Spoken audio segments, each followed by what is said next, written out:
After a while the dust settled and Howard was accepted as a member of the community. True, he wasn't liked, but his manly defense of his rights had impressed many of the men after they had some time to discuss it with each other. Men being the inveterate storytellers they are, each time the story was told Howard was cast in a more heroic stance. The embellishments that were invariably added served to make the minor incident more important in their minds. Howard had completely forgotten about it after making his point with the notice on the door. By elevating Howard in their thinking as the perfect example of American manhood, they increased their own perception of their stature as males.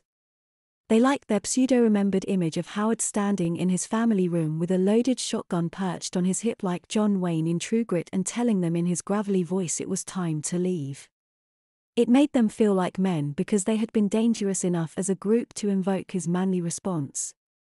They forgave him the insult and decided as a group to allow him the benefit of the doubt.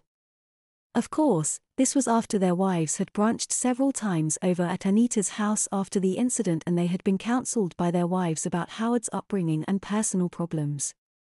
The neighborhood husbands chalked his actions up to a typical male's overreaction to women's interference and let it go at that.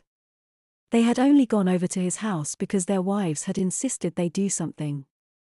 Hell, the majority of them would have been happy to have a house with no lawn. The only reason they kept theirs up was to keep their wives off their backs. If Howard had managed to talk his wife into having white gravel instead of a lush green lawn, then more power to him. It sure as hell kept the water bills down and allowed him more time to watch football on the weekends.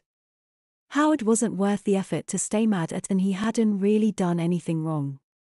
It wasn't as if he had actually shot someone. He had merely asked them to leave in a way that commanded respect and instant obedience from other men. He had every right to do what he did. Only a namby-pamby, panty-waist, ball-ass liberal would object to Howard's handling of the problem. Didn't cops carry sharp guns? Did they hesitate to threaten ne'er-do-wells with firearms to secure the peace? Screw their wives' opinions. They had no understanding of how men thought or deal with each other. With the number of neighborhood houses that had started xeriscaping as a consequence of Howard's example, it was a moot point anyhow. Of course, no one ever forgot the loaded sawed-off shotgun Howard used to defend his property rights. They left him strictly alone. Howard had done what they would have liked to think they'd have done in his place. He had proved to every male in the community that he was lord and master of his home. No one doubted who wore the pants in his family. Howard may not have been a shining example of community spirit, but he evidenced the highest ideals of American manhood. John Wayne would have been proud of his example. Men told their sons to beware of playing football in Howard's domain or inadvertently damaging one of Howard's cars by their street play. One assaulted Howard's castle at their own risk. In their eyes, Howard was a real man,